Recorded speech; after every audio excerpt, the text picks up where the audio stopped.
ایک دور دراز ملک میں ایک بادشاہ حکومت کرتا تھا۔ اس کا نام سلیمان تھا اور وہ اپنے عدل و انصاف کے لیے مشہور تھا۔ اس کے دربار میں آئے دن عدالتیں لگتی رہتی تھیں اور وہ ہر فیصلے میں انصاف کی بات کرتا تھا۔ اس کی حکومت میں ہر شخص خوش تھا، مگر بادشاہ کا دل کبھی چین سے نہیں سوتا تھا۔ وہ ہمیشہ اپنی سلطنت کی فلاح و بہبود کی خاطر فکر میں رہتا اور یہ سوال ہمیشہ اس کے دل میں رہتا کہ آخر انسان کی حقیقت کیا ہے اور وہ کیا چیز ہے جو انسان کو سچائی اور سکون کی طرف لے جاتی ہے۔ بادشاہ کی زندگی میں ایک غم تھا۔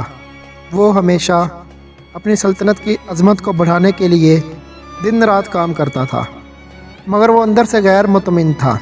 اس کا دل سچائی کی تلاش میں بے چین تھا۔ وہ اس بات کو سمجھنا چاہتا تھا کہ حقیقی سکون کیا ہوتا ہے اور کیوں لوگ دنیا کی خواہشات کے پیچھے دوڑتے رہتے ہیں۔ یہی سوالات بادشاہ کے دماغ میں گونجتے رہتے تھے۔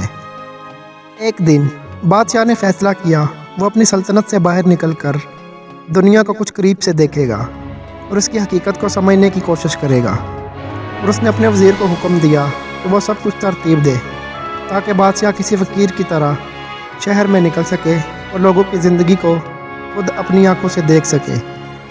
بادشاہ نے اپنے وزیر سے کہا، مجھے ایک دن کے لیے فقیر بن کر لوگوں میں شامل ہونے دو۔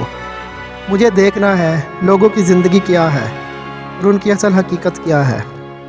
وزیر چونکہ بادشاہ کی عقل و دانش کو جانتا تھا، اس نے فوراً اس کے حکم کو تسلیم کیا اور بادشاہ کے لیے فقیر کا لباس تیار کیا۔ بادشاہ نے ایک سادہ سا لباس پہنا، اپنے تاج اور سونے کی انگوٹھی کو ترک کر دیا اور سادہ سی چمڑے کی بیلٹ باندھ لی۔ اس کے ساتھ کچھ کھانے پینے کا سامان اور تھوڑی سی رقم رکھی گئی تاکہ وہ لوگوں سے بات کرے اور ان کی زندگی کا احوال جان سکے۔ بادشاہ نے صبح سویرے محل چھوڑا اور شہر کی گلیوں میں جا نکلا۔ وہ جانتا تھا اگر وہ اپنے اصلی لباس میں باہر نکلے گا تو لوگوں کا رد عمل بدل جائے گا اور وہ اس سے ایک بادشاہ کی طرح بات کریں گے۔ لیکن جب وہ سادہ لباس میں شہر کی گلیوں میں چل رہا تھا، لوگوں نے اسے فقیر سمجھا اور اس کے ساتھ معمولی سلوک کیا۔ بادشاہ خوش تھا کہ وہ اب اپنی آنکھوں سے انسانوں کی اصل زندگی دیکھ سکتا ہے۔ گلیوں میں چلتے ہوئے وہ مختلف لوگوں سے ملا، ان کے حالات اور زندگیوں کے بارے میں جانا۔ کچھ لوگ غمگین تھے، کچھ خوش تھے، کچھ شکایتیں کرتے ہوئے دکھائی دیے اور کچھ اپنی تقدیر کو تسلیم کرتے ہوئے زندگی گزار رہے تھے۔ بادشاہ نے ان سب کی زندگیوں میں ان کی کئی کہانیاں اور درد محسوس کر رہا تھا۔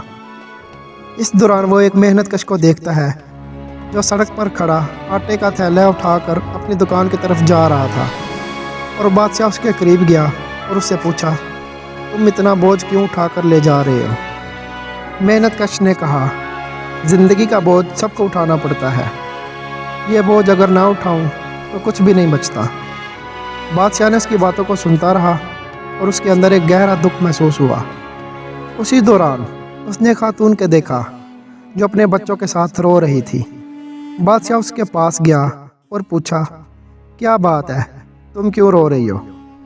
خاتون نے کہا، میرے شوہر نے مجھے چھوڑ دیا ہے اور اب میرے پاس اپنے بچوں کے لیے کچھ نہیں بچا۔ بادشاہ نے اسے تسلی دی اور کچھ پیسے دیے تاکہ وہ اپنی ضروریات پوری کر سکے۔ اس کے بعد وہ ایک ندی کے کنارے ایک بزرگ سے ملا جو چپ چاپ بیٹھا ہوا تھا۔ بادشاہ نے اس سے پوچھا، تم اتنی خاموشی کیوں اختیار کیے ہوئے ہو؟ بزرگ نے کہا، میرے بیٹے نے مجھے یہاں چھوڑ دیا ہے اور اب میں اکیلا ہوں، لیکن میں نے سیکھا ہے کہ انسان کا سکون اس کی تقدیر میں ہے، اور جب تک انسان تقدیر کے ساتھ راضی رہتا ہے وہ سکون پاتا ہے۔ بادشاہ ان تمام لوگوں کی کہانیاں سن کر دل ہی دل میں بہت متاثر ہوا، مگر اس کے ذہن میں ایک سوال اب بھی موجود تھا، یہ سب لوگ اپنی تقدیر کو کیوں تسلیم کرتے ہیں، وہ کیوں نہیں لڑتے؟ اسی دوران بادشاہ ایک اور فقیر سے ملا جس کا نام یوسف تھا۔ یوسف ایک بہت ہی پرسکون اور خوش نظر آنے والا شخص تھا۔ اس کے چہرے پر کوئی غم یا پریشانی نہیں تھی۔ بادشاہ نے یوسف سے کہا، تم اتنے خوش کیسے ہو؟